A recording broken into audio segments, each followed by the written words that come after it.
Ruth capítulo 1, verso de 1 até o versículo de número 22. Nos dias em que julgavam os juízes, houve fome na terra, e um homem de Belém de Judá saiu a habitar na terra de Moabe com sua mulher e seus 2 filhos.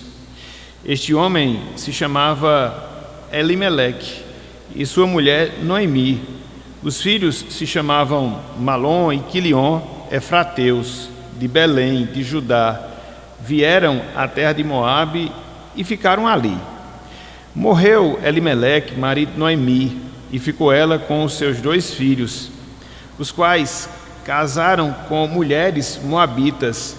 Era o nome de uma Orfa e o nome da outra Ruth, e ficaram ali quase 10 anos. Morreram também ambos, Malom e Quilion, ficando assim a mulher desamparada de seus 2 filhos e de seu marido.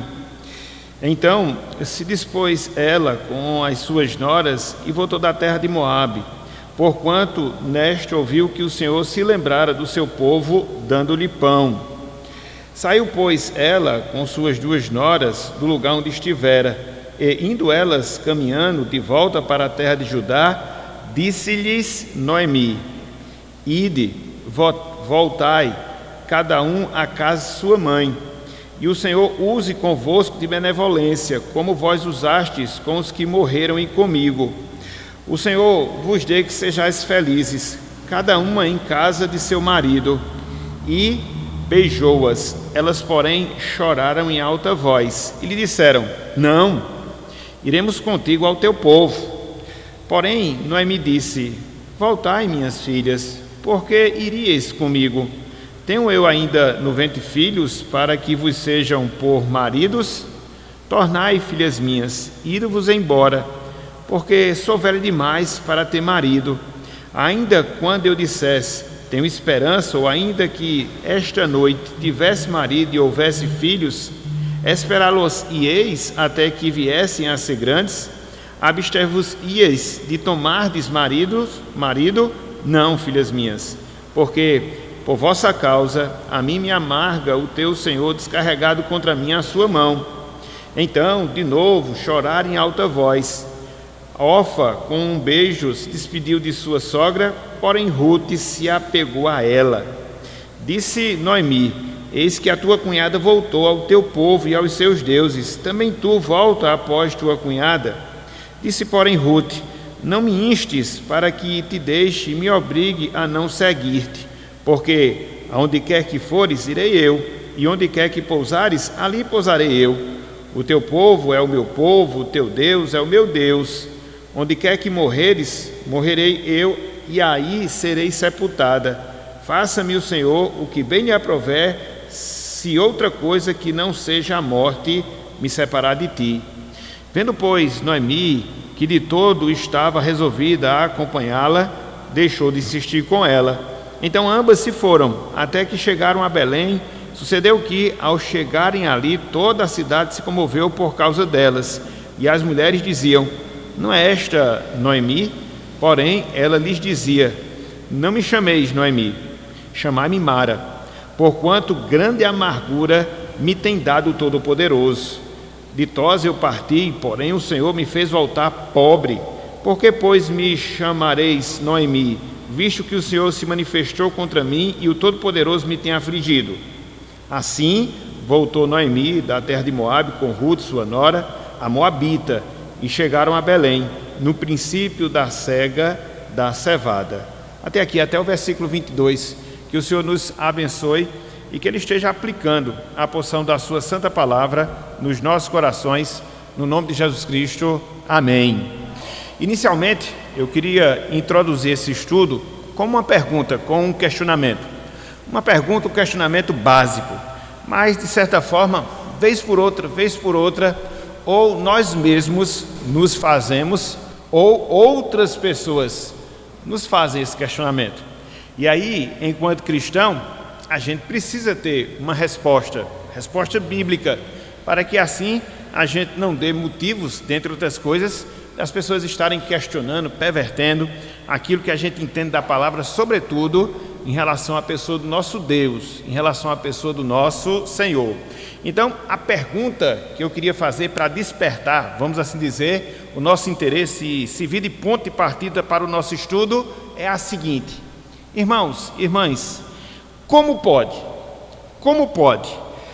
um Deus de amor, como é o nosso Deus, o nosso Senhor, permitir que tragédias acometam a vida das pessoas e, em alguns casos, a vida do seu próprio povo, do povo de Deus, do povo do Senhor? Até porque a gente há de convir, quando a gente olha o mundo ao nosso derredor, a gente se depara com tragédias, problemas, dificuldades. Alguns dias, salvo engano, houve um terremoto lá na Colômbia, ceifou várias vidas. Salvo engano, ontem houve um outro terremoto também no Nepal, também ceifou muitas vidas. Mas aqui de maneira mais generalizada, quando a gente olha para a situação do nosso país, vez por outra a gente se depara com tragédias, às vezes de cunho natural, às vezes não, que acaba ceifando vida e vida de pessoas. Então, como pode um Deus de amor deixar que estas coisas sobrevenham à vida das pessoas? E aí a gente faz, em cima disso, uma outra pergunta: como pode um Deus de amor, em muitos momentos, em muitas circunstâncias da nossa vida, permitir que muitas vezes essas tragédias acabem nos acometendo? Seja por uma notícia ruim que a gente tem, de algum acidente, de alguma enfermidade, de algo que nós não estávamos esperando. Então, como é que a gente consegue conciliar essas coisas? Como é que a gente consegue responder essa pergunta, não só de maneira bíblica, mas também de forma que conforte a nossa alma, de fato, para que assim a gente possa continuar crendo no nosso Deus, na sua bondade, no seu amor para conosco? Então, de certa forma, o nosso estudo na noite de hoje, ele vai versar sobre isso e vai tentar, vamos assim dizer, dar essa resposta, para que assim a gente possa ter justamente esse argumento, esse pensamento ao longo da nossa vida aqui neste mundo. Contudo, antes de nós desenvolvermos em si o nosso estudo, eu queria inicialmente conceituar com os irmãos, ou lembrar os irmãos, o que seja providência de Deus. E por que eu vou fazer isso? Uma vez que eu trago esse questionamento de tragédias que muitas vezes nos sobrevêm, de tragédias que muitas vezes sobrevêm à vida das pessoas, e uma vez que a Bíblia diz que Deus é providente, então será que essas duas coisas não entram em choque? É o que a gente vai ver na noite de hoje. E por isso, repito, eu queria que nós conceituássemos o que é providência de Deus. E aqui eu queria trazer uma definição básica, mas que nos mostre de maneira bem clara o que seria a providência de Deus, o que seria Deus ser providente. Então, um certo autor, ele diz o seguinte em relação à providência. Ele disse que a providência de Deus, veja, é o exercício contínuo do poder de Deus, através do qual o Criador, ele preserva todas as suas criaturas, através do qual o Criador opera em tudo aquilo que sucede no mundo, através do qual ele, Deus, o Criador, dirige todas as coisas para um determinado fim. Veja como essa definição de providência ela é abrangente. Eu vou repetir: é o exercício contínuo do poder de Deus, através do qual o Criador, ele preserva todas as suas criaturas, ele opera em tudo aquilo que sucede no mundo e dirige todas as coisas para um determinado fim. Então veja que por essa definição de providência, a gente vê que Deus, ele preserva todas as suas criaturas, a gente vê que Deus, ele opera no mundo que ele criou, a gente vê que Deus dirige todas as coisas para determinado objetivo. E aí permanece a pergunta: como é que pode então um Deus de amor permitir que tragédias sobrevenham à vida das pessoas, sobretudo à vida do seu povo? De certa forma, o livro de Ruth, que foi o livro que a gente leu o primeiro capítulo, ele nos ajuda a responder essa pergunta, a entender esse questionamento. Como nós sabemos, o livro de Ruth é um dos menores das Escrituras Sagradas. Dá até dificuldade de encontrar, né? Porque são apenas 4 versículos ou 4 capítulos. Porém, o livro de Ruth ele é grande, não só em significado, mas o livro de Ruth, ele é grande em lições que tem a nos ensinar, em lições que tem a nos mostrar. Por quê? O livro de Ruth, ele fala da história de mulheres, em especial de uma mulher chamada Ruth. Por causa disso, o livro de Ruth, tinha tudo para ser desvalorizado pelos judeus, o povo de Deus no Antigo Testamento. Por quê? Ela era uma mulher simples. Por quê? Ela era uma mulher, ela era uma camponesa, e ela era uma pessoa que não fazia parte, vamos assim dizer, da nação de Israel. Ela era uma pagã, uma moabita. Contudo, irmãos e irmãs, esse livro, ele traz esse assunto importantíssimo para as nossas vidas, ou seja, a providência de Deus. E ele é obrigatório, esse livro é obrigatório a sua leitura, o seu estudo. Para quê? Para que a gente possa estudar e aprender de fato o que é a providência de Deus, inclusive naqueles momentos mais difíceis que muitas vezes a gente atravessa em nossa vida. Só para você ter uma ideia, o livro de Ruth era um livro de leitura obrigatória para o povo de Deus no Antigo Testamento, quando se celebrava o Pentecostes. Por quê? Porque nele a gente vai encontrar como Deus ele agiu na vida do seu povo, como Deus ele foi providente na vida do seu povo, a partir da vida, da história dessas mulheres, em especial de Ruth. Então a gente não vai detalhar todo esse livro, mas eu queria pelo menos trabalhar alguns aspectos aqui desse primeiro capítulo, do primeiro capítulo do livro de Ruth. Eu queria trabalhar com vocês o seguinte tema na noite de hoje: a providência de Deus e as tragédias humanas. A providência de Deus e as tragédias humanas.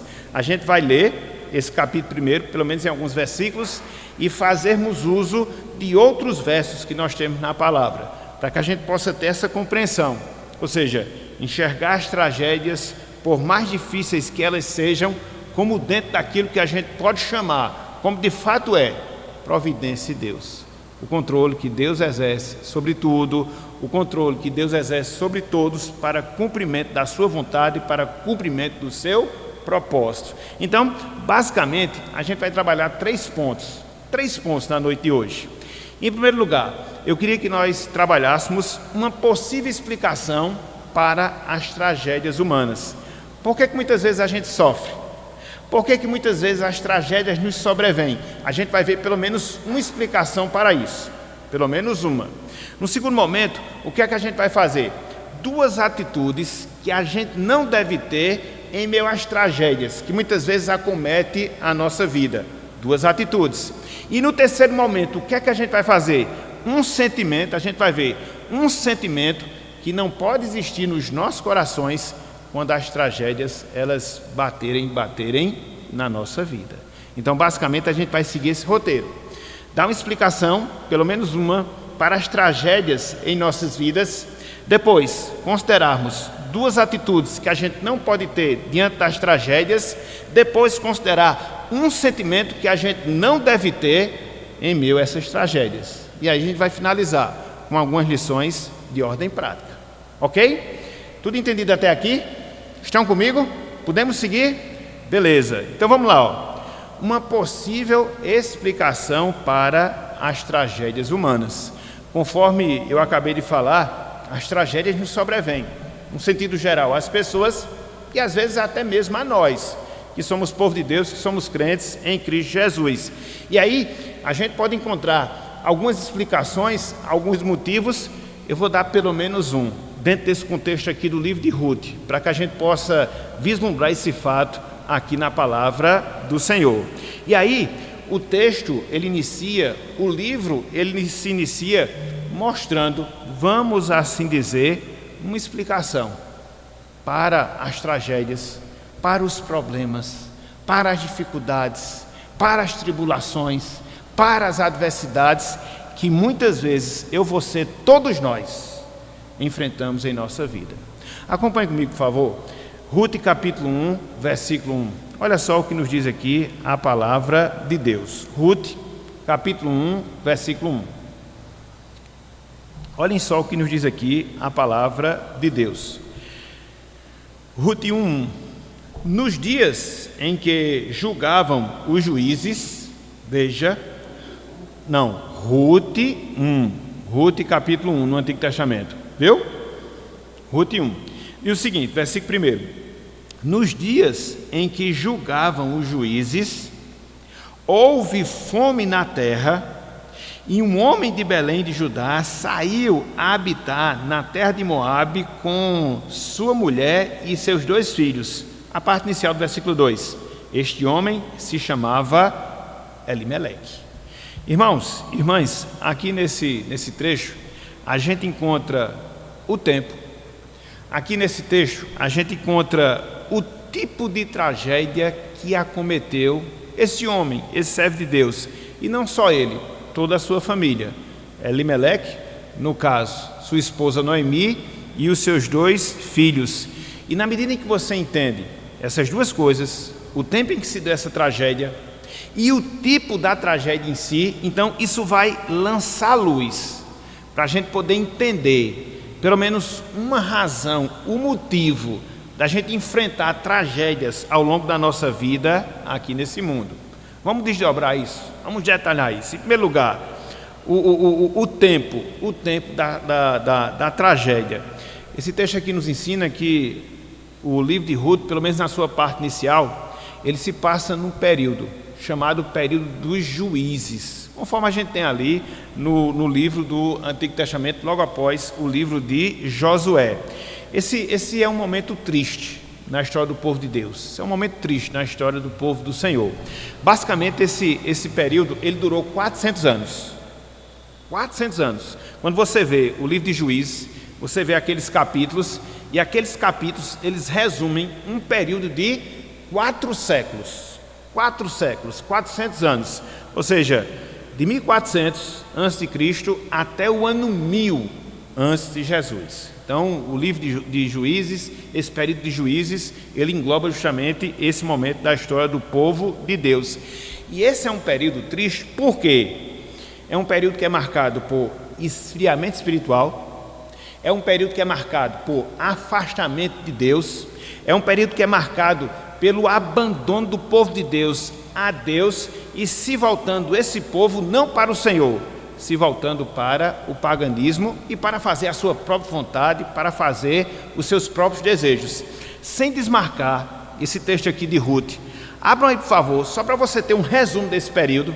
Então, olhar para o capítulo 1 de Ruth é você enxergar esse momento em que o povo de Deus ele estava vivendo, que não é, repito, um momento positivo. Abram aí, por favor, Juízes, sem desmarcar Ruth, a gente vai voltar para ele.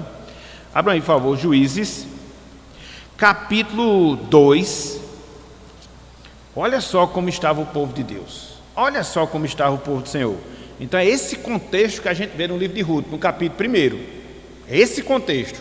Porque às vezes a gente vê os livros da Bíblia numa sequência, mas às vezes eles não estão numa sequência cronológica. Eles estão em contextos diferentes. Então é preciso a gente fazer essa análise. Josué, depois de Josué, Juízes, capítulo 2. Capítulo 2. Não, Jonas, é porque eu pensei que você não tinha escutado. Tá certo, se você escutou, continue escutando, viu? Que a gente vai aprender junto. Juízes, capítulo 2. Versículo de 6 até o versículo 13. Olha só esse período, qual era a característica dele? Olha só. Havendo Josué despedido o povo, foram-se os filhos de Israel, cada um a sua herança para possuírem a terra. Serviu o povo ao Senhor todos os dias de Josué e todos os dias dos anciãos que ainda sobrevieram por muito tempo depois de Josué, e que viram todas as grandes obras feitas pelo Senhor a Israel. Então você tem aqui a geração de Josué, você tem essa geração que de certa forma acompanhou o caminho de Josué, mas o tempo desse povo acabou, esse povo morreu. E o que foi que aconteceu depois? Aí você vai para a sequência do texto. Faleceu Josué, filho de Num, servo do Senhor, com a idade de 110 anos. Verso 9. Sepultaram-no no limite da sua herança, em Timnat-Heres, na região montanhosa de Efraim, ao norte do monte Gaás. Foi também congregada a seus pais toda aquela geração. E outra geração após eles se levantou. Veja, que não conhecia o Senhor, nem tampouco as obras que fizeram em Israel. Então veio uma geração pós-Josué. E qual é a característica de geração? A característica dessa geração: não conhecia o Senhor, não tinham presenciado as obras de Deus. Então foi uma geração posterior. Em virtude disso, o que é que acontece? Versículo 11: então fizeram os filhos de Israel o que era mal perante o Senhor, pois serviram aos Baalins. Deixaram o Senhor, Deus de seus pais, que os tirara da terra do Egito, e foram-se após outros deuses, dentre os deuses das gentes que havia ao redor deles, e os adoraram, e provocaram o Senhor a ira. Versículo 13: porquanto deixaram o Senhor e serviram a Baal e a Astarote. Olha só, meus irmãos, parece que eles não escutaram aquilo que Josué falou quando estava perto de morrer. Eu e minha casa serviremos ao Senhor. Depois veio uma geração que, nem se importou com Deus, abraçou os deuses pagãos, caiu em declínio espiritual. E como resultado, olha só como o povo vivia. Olha só, abram aí, Juízes 21. Juízes 21, olha que triste realidade. É por isso que, se você não perpetuar a fé a seus filhos, a igreja está em maus lençóis. Se a gente não tiver esse cuidado de perpetuar nossa fé aos nossos filhos, a gente pode ser crente como for, os nossos filhos não serão, se eles não perpetuarem a fé. E tudo aquilo que a gente experimentou de Deus vai cair no esquecimento. Todo zelo, toda dedicação, todo serviço, toda consagração vai por água abaixo. Uma geração depois vem e ela abandona completamente o Senhor. Por isso, só abrindo parênteses, a gente tem que ter essa visão de família da aliança, e tem que ter essa concepção de aliança quando a gente trabalha essa questão familiar, para a gente não incorrer nesse risco, que infelizmente o povo incorreu não só no risco, mas também no problema. Olha só, eles andaram após outros deuses, eles abandonaram ao Senhor. E como é que é resumida todo esse período dos juízes, que durou aproximadamente 400 anos, que é esse contexto aqui de Ruth, capítulo 1. Olha só, versículo 25. Olha só o resumo do povo, como o povo vivia. Naqueles dias, no dia dos juízes, não havia rei em Israel. E aí, cada um fazia o que achava mais reto. Era uma anarquia moral, uma anarquia espiritual. Quando você deixa o povo fazer o que quer, é complicado. Não havia rei, não havia alguém que dirigisse a nação, que conduzisse o povo. E se você deixar o povo fazer o que ele quer, aí vira bagunça, em qualquer nação, em qualquer tempo, em qualquer lugar. Então veja, o tempo foi esse, o tempo em que acontece esse momento inicial do livro de Ruth. Mas não só isso. Em segundo lugar, olha o tipo de tragédia que sobreviveu àquelas pessoas. Voltem aí, por favor, a sua atenção. Olha só, Ruth 1, versículo 1, que diz o seguinte,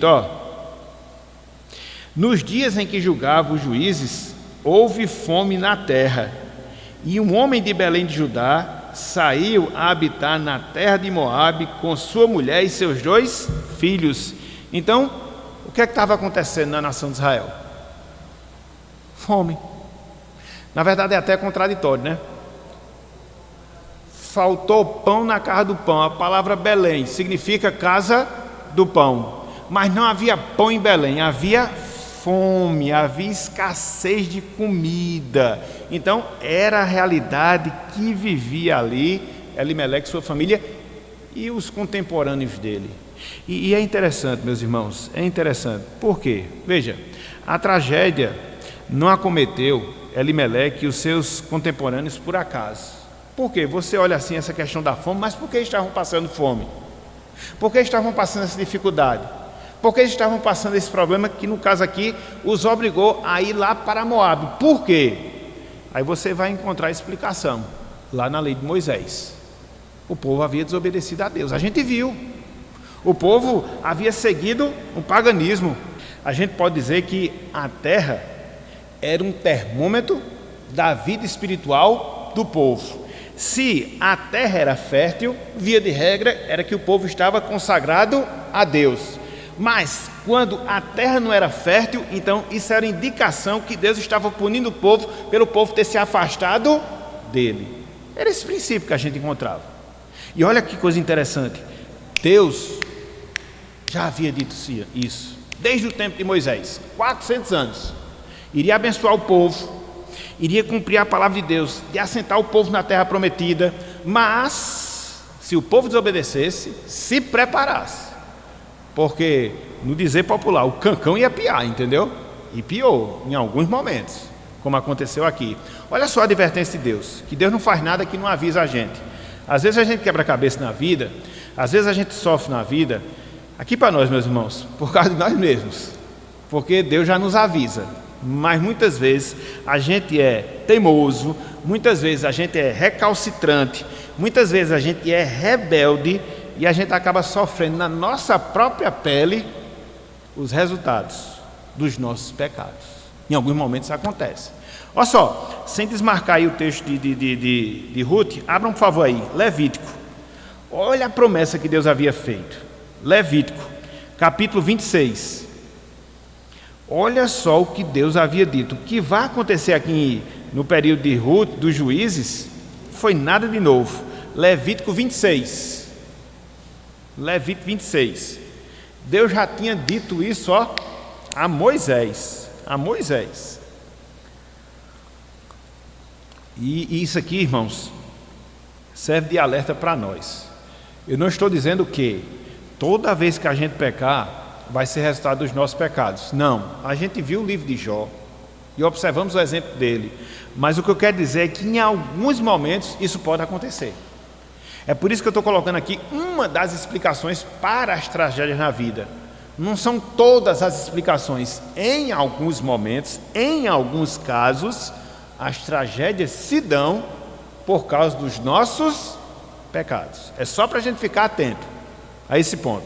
Só para fechar aqui, para a gente seguir adiante. Olha só, Levítico 26, versículos 14 até o versículo 16. Olha só a advertência que Deus havia feito ao povo. Veja, mas se me não ouvirdes e não cumprirdes todos estes mandamentos, olha só, se rejeitardes os meus estatutos, veja, e a vossa alma se aborrecer dos meus juízos, a ponto de não cumprir todos os meus mandamentos e violardes a minha aliança. Olha só, violar a aliança com Deus.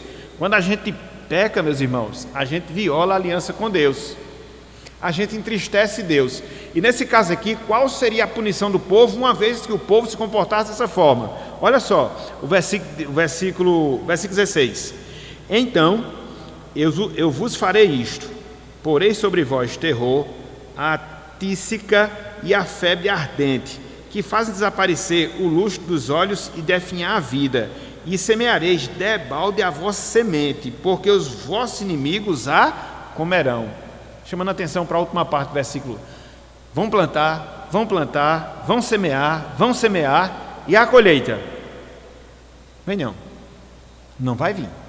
Mais adiante, olha só, versículos 19 e 20, é dito o seguinte, quebrantarei a soberba da vossa força, e vos farei que os céus sejam como ferro, e a vossa terra como bronze, duro, meus irmãos, nem desce água, nem cultiva nada. Alguém aqui já viu você cultivar em bronze? Não tem condições. Então a terra ia ser seca, dura.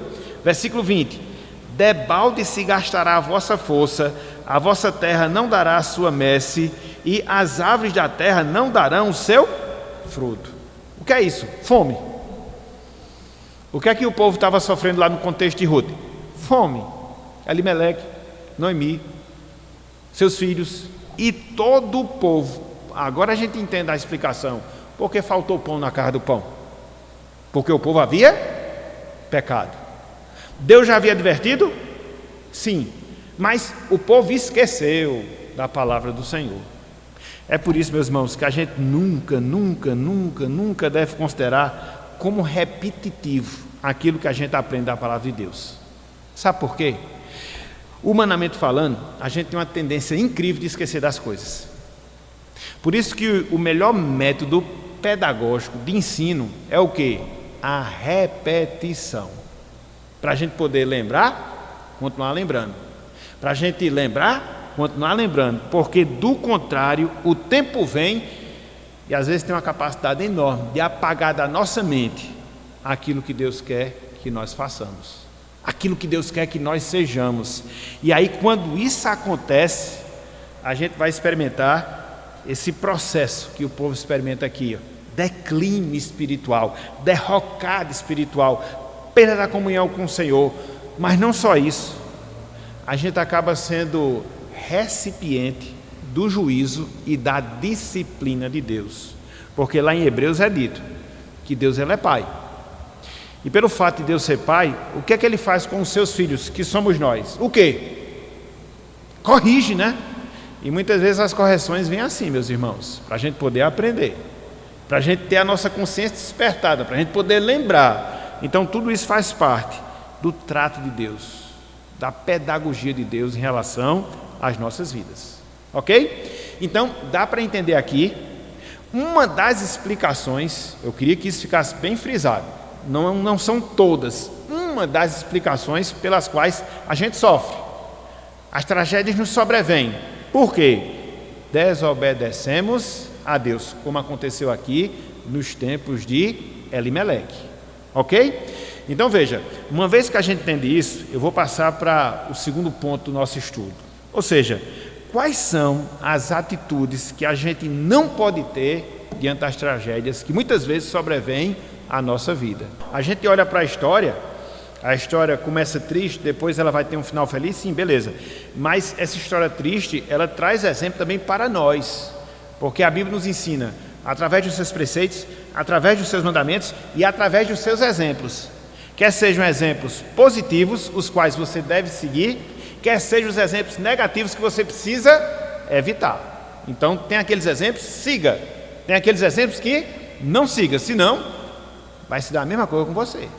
Ok? Então, veja, quais são as duas coisas que a gente não pode fazer quando as tragédias nos acometer? Em primeiro lugar, a gente não pode fugir da tragédia. A gente precisa entendê-la. A gente não pode fugir da tragédia. A gente precisa entender a tragédia. Olha só, gente. Ruth capítulo 1, versículo 1, parte B, e o versículo 2. Agora sim, eu vou ler todo o versículo 2.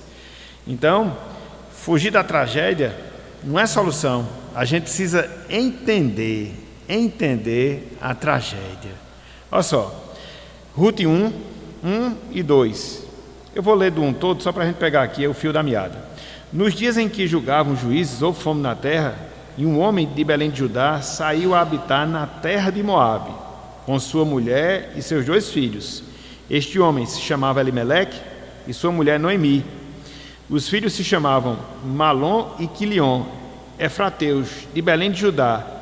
Vieram à terra de Moabe e ficaram ali. Irmãos, irmãs, Elimeleque tomou uma atitude extremamente errada quando saiu da terra. Elimeleque tomou uma atitude extremamente errada quando ele saiu da terra. Aí talvez você me pergunte, quer dizer que a gente não pode fazer nada quando a tragédia chegar? Não, em alguns momentos a gente tem que fazer. Mas nesse momento aqui, não. Nesse momento aqui, não. Por quê? No caso de Elimeleque, foi um erro grande. Por quê? Resolveu o problema? Piorou o problema. Eles estavam com fome, foram para uma terra e essa questão dos problemas eles não resolveram. Então veja, aqui é que está a questão. Ao invés de você entender o problema, você vai e foge do problema. Não adianta, porque o problema ele vai procurar você. Aonde quer que você esteja, aonde quer que você venha se encontrar, isso vai acontecer, porque veja aqui, no caso de Elimeleque, no caso de Noemi, dos seus filhos, eles foram para uma terra cujo Deus não era o Senhor. Eles foram para uma terra cujo livro sagrado não era a palavra de Deus. Eles foram para uma terra cujo Deus, o Senhor, não era adorado, mas sim os deuses pagãos. Isso foi prudente? Isso foi correto? Não, não, não. Então veja, a fuga que eles tiveram aqui demonstrou falta de confiança. Em quê? Na providência de Deus para reverter as situações mais difíceis que porventura a gente vem enfrentar. Meu pai diz uma frase que eu nunca esqueço. Ele diz que muitas vezes a gente tenta fazer um giro e acaba fazendo um giral. Já escutaram esse ditado? Né? A gente quer fazer um caminho mais curto e depois a gente termina andando mais. Gente, isso é uma regra espiritual. Isso é uma regra espiritual. A gente vê aqui exemplificada através dessas passagens, desses exemplos. Então, a gente vê que isso não resolve. O problema está ali. Tem que ser resolvido. Fugir dele é levá-lo consigo. É levá-lo consigo. Aonde quer que porventura você for. Gente, é interessante porque quando Elimeleque, ele abandona a cidade dele, Belém, ele estava agindo de maneira contraditória com o seu próprio nome. Vocês sabem o que significa o nome Elimeleque?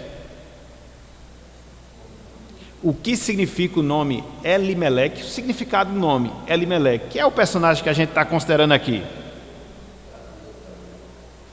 O Deus da aliança é soberano. O Deus da aliança é soberano. Aí eu lhes pergunto, Elimeleque estava agindo como quem confiava na soberania de Deus? Elimeleque, ele estava agindo como quem estivesse guardando a aliança de Deus?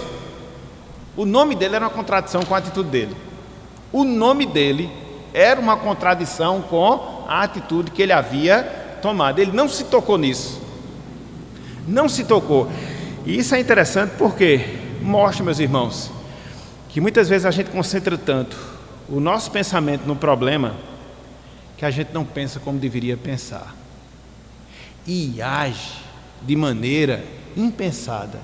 E quando a gente age de maneira impensada, a gente só vai fazer besteira. A gente só vai fazer besteira. Você vê aqui Elimeleque orando. Você vê Elimeleque ali buscando consultar a palavra do Senhor para saber se podia fazer aquilo ali. Vê? Aí tem tudo para dar errado. Tem tudo para dar errado. Tem tudo, absolutamente tudo. Então, ele errou completamente. A grande questão não é a gente ser corrigido ou não. A grande questão é a gente aproveitar as correções para aprimorar a nossa vida. Porque às vezes a gente é corrigido e a gente não aprende, continua. Esse é um problema. Aqui Elimeleque não teve chance de corrigir, nem ele nem seus filhos. A gente vai ver no restante da história. Então, fez isso. E aí, Elimeleque cometeu uma contradição com relação ao seu próprio nome, e na medida em que ele vai lá para Moabe, ele acaba permitindo algo que era proibido na lei, ou seja, o envolvimento dos seus filhos com os moabitas. Abram aí, por favor, sem desmarcar Ruth. Deuteronômio, capítulo 23. Aí é zebra, meus irmãos. Se você tiver que tomar alguma decisão na vida, e se essa decisão ferir a palavra do Senhor, conselho, não faça. Aí eu vou orar. Não se ora por uma coisa que vai se chocar com a palavra, porque senão a oração iria contradizer com o ensino da palavra. Concordam? Aí tem coisa que você vê que na palavra está errada, você diz, mas eu vou orar. Você vai orar para quê? Me diga uma coisa, para que você vai orar? Se Deus já está dizendo não. Às vezes a gente é tão infantil, né? Às vezes a gente é tão infantil na nossa vida, e é por causa disso que a gente sofre muito, muito mesmo. Então, que a gente aprenda essas lições, que Deus esteja a nos ensinar, por mais difíceis que elas sejam. Abram aí, Deuteronômio capítulo 23, versículos 2 e 3. Deus não queria, nesse caso específico, Deuteronômio 23, versículos 2 e 3. Deus, ele não queria que os seus filhos e os filhos do seu povo não casassem com as moabitas. Isso era uma ordem expressa de Deus. E ele dá a ordem e mostra por quê. Olha só, Deuteronômio 23, 2, 3. E o 4 para você entender a ordem. Olha só. Então diz o seguinte, ó: nenhum bastardo entrará na Assembleia do Senhor, nem ainda a sua 10ª geração entrará nela. Veja, nenhum amonita eles foram para a terra de Moabe. Veja, nenhum amonita ou moabita entrará na Assembleia do Senhor, nem ainda a sua 10ª geração entrará na Assembleia do Senhor eternamente. E por que Deus deu essa ordem? Versículo 4: porquanto não foram ao vosso encontro com pão e água no caminho, quando saíeis do Egito, e porque alugaram contra ti Balaão, filho de Beor, de Petor, da Mesopotâmia, para ti amaldiçoar. Era por isso que Deus não queria associação com Moabita, nem com Amonita, entendeu? Foi o que Elimeleque fez. A partir do momento que ele foi para lá, ele permitiu que isso acontecesse com os seus filhos. Olha o problema. Então, gente, a primeira coisa que a gente não deve fazer diante das tragédias. Primeira coisa, fugir da tragédia, ao invés de entender a tragédia. Por que isso está acontecendo comigo? Será que eu fiz alguma coisa? Será que eu cometi algum pecado e Deus está tratando comigo? A primeira coisa que a gente tem que fazer é isso, gente, para poder entender a nossa situação. Mas não só isso. A segunda coisa, a gente não pode apegar-se ao erro. A gente tem que resolver o nosso erro. A gente não pode apegar-se ao erro. Olha só, Ruth 1, versículos 3 e 4. Uma coisa está ligada à outra, né? É fugir do problema sem entendê-lo. Outra coisa é apegar-se ao erro sem resolvê-lo. Então eles vão se complementando. Olha só, Ruth 1, 3 e 4. Morreu Elimeleque, marido de Noemi, e ficou ela com os seus 2 filhos, os quais, olha o problema que a gente já estava falando, casaram com mulheres moabitas. Era o nome de uma Orfa e o nome da outra Ruth, e ficaram ali quase 10 anos. Mas olha só o que acontece com eles também, versículo 5, morreram também ambos, Malom e Quilion, ficando assim a mulher desamparada de seus 2 filhos e de seu marido. Na medida em que aqueles filhos casam com aquelas moabitas, eles fincam raízes em Moabe, vai construindo família. Naturalmente você vai se estabilizando ali naquela região, e conforme a gente viu, era proibido por Deus. Então o processo de restauração fica mais difícil. Por quê? Você não entende o problema, e ao invés de você entender o problema, você mergulha ainda mais profundamente no problema. Eu estou fazendo errado, eu vou fazer ainda mais. Aí não vai ter condições. Então é o cuidado que a gente deve ter. Porque senão a gente vai sofrer. Talvez até você pergunte, mas se Elimeleque não tivesse ido para Moabe, se os seus filhos, Malom e Quilion, não tivessem casado com as moabitas, como é que Ruth ia fazer parte da genealogia de Jesus? E o que é que eu posso responder para esse questionamento? Gente, Deus ele faz coisas na sua graça. Exatamente, Marisa. Exatamente. Tem gente até que diz que Deus escreve certo por linhas tortas, né? Não sei se a gente pode dizer isso, mas eu sei que Deus, na sua providência, até mesmo nos nossos pecados, Ele age com graça, de maneira que Ele conserta tudo. Só Ele faz isso. Agora, a vida se consertou aqui, no caso Ruth, passou a fazer parte da genealogia, sim. Mas veja, Noemi perdeu seu esposo, perdeu os 2 filhos. Foi bom isso? Então, eu não aconselho ninguém a seguir no caminho do pecado para experimentar a dor, para somente assim experimentar a graça de Deus. A graça de Deus já está acessível. E é aquilo que o apóstolo Paulo fala em Romanos, capítulo 6. Eu vou pecar ainda mais para que a graça de Deus seja mais abundante. Aí Paulo chega e diz, não, de jeito nenhum. Como é que eu vejo no pecado? Eu que para ele morri. Então não é um conselho que eu dou. Que Deus é gracioso e que a sua graça vai estar sempre presente na nossa vida com toda certeza. Mas eu lhes dou um conselho: não siga pelo caminho da desobediência não, porque ele vai trazer sofrimento para a sua vida. E você vai experimentar a graça de Deus quando se arrepender? Sim, mas ficam muitas vezes cicatrizes, dores, experiências, tristezas no caminho, que às vezes não vale a pena se você tem a orientação certa já e segue pelo caminho do Senhor. Você recebe uma proposta de emprego que lhe tira da presença do Senhor, não é de Deus. Repare comigo, será que Deus vai lhe dar uma coisa que vai fazer com que você saia da presença dele? Vamos pensar assim, meus irmãos, racionalmente. Aí não é o nosso Deus sábio, entendeu? Então a gente tem que ter muito cuidado, porque muitas vezes a gente vê só, como a Marisa destacou, a vantagem. Mas às vezes a gente não para pensar no preço que a gente vai pagar, porque tudo tem um preço. Então isso serve para tudo. Chega uma proposta de algum imóvel que vai fazer com que você saia no dia do Senhor para poder estar tomando, não vá. Emprego, não vá. Concurso, não vá. Não, vou passar e vou morar na cidade e tal. Tenha cuidado. Será que ali você vai continuar servindo a Deus? Será que vai ter condições de ter uma vida em comunhão com o Senhor? Rapaz, não vá. Mas é a minha oportunidade. É melhor você perder uma oportunidade secular e vou manter-se fiel a Deus, porque às vezes você pega a oportunidade, mas depois você estraga a sua vida com Deus, destrói a sua família. Você vai chegar lá na frente e vai dizer: rapaz, não valeu a pena. E às vezes quando você chega a essa conclusão, já foi tarde demais. Olha aí o problema. Então tem hora que a gente tem que perder. A gente perde espiritualmente para a gente ganhar.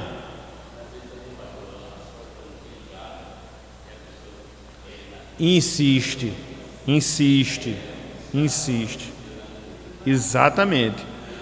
O negócio não dá certo e você vai. E tem um texto da palavra. Só um momentinho, Lucas, eu esqueci agora. Se vocês encontrarem, vocês podem até me ajudar. Que mais ou menos diz o seguinte: deu-lhes o que quis, falando de Deus em relação ao seu povo, para fazer definhar o seu coração. Às vezes a gente tanto insiste que Deus dá, mas não é bênção, é juízo. E isso, comendo a bênção de Deus. Então essas coisinhas que parecem práticas. Agora, eu digo uma coisa aos irmãos, é porque as coisas muitas vezes nos aparecem bem sedutoras. E a gente abre o olho. Mas a gente tem que pensar muito nas consequências. Muito nas consequências. Um sentimento errado diante das tragédias. Ruth 1,13. Falava Noemi: esperá-lo-íeis até que viessem a ser grandes. Abster-vos-íeis de tomardes marido? Não, filhas minhas, porque por vossa causa a mim me amarga o teu Senhor descarregado contra mim a sua mão. A mim me amarga. Presta atenção nessa palavra. Agora, versículos 20 e também o versículo número 21. Porém, ela lhes dizia: Noemi, não me chameis Noemi, chamai-me Mara, porque grande amargura me tem dado o Todo-Poderoso. Versículo 21. Ditosa eu parti, porém o Senhor me fez voltar pobre. Porque, pois, me chamareis Noemi, visto que o Senhor se manifestou contra mim e o Todo-Poderoso me tem afligido? Gente, Noemi, ela foi uma mulher que experimentou de perto e com intensidade de sofrimento. A gente já viu, né? Estava passando fome, foi para uma terra pagã. Na terra pagã perdeu seu esposo. Na terra pagã viu seus filhos se casarem com pagães. Na terra pagã viu seus filhos morrendo. Depois teve que voltar para a sua terra natal, porque viu que o Senhor tinha abençoado novamente lá a cidade de Belém. Mas tudo isso aí não fez com que Noemi tivesse uma visão certa de Deus, da sua soberania. Por quê? Veja, ela fala alguma coisa aqui interessante em relação ao seu nome. Vocês sabem o que significa o nome Noemi? O nome Noemi, o que significa? Agradável. E ela chega e diz: não me chamo mais de Noemi, que é agradável, chamo de Mara, que significa amarga, que significa amargura. E ela diz porque queria ser chamada daquela forma, porque o Senhor a havia afligido. Então ela não parou para ver a desobediência do seu esposo. Ela não parou para ver que Deus havia sido generoso novamente lá na cidade de Jerusalém, dando pão para o povo comer. Ela não percebeu, até porque também não tinha acontecido, como é que Deus ia usar de providência. E a partir de todo aquele sofrimento pelo qual ela passou, ela iria entrar, pelo menos como vó postiça, né, na genealogia de Davi.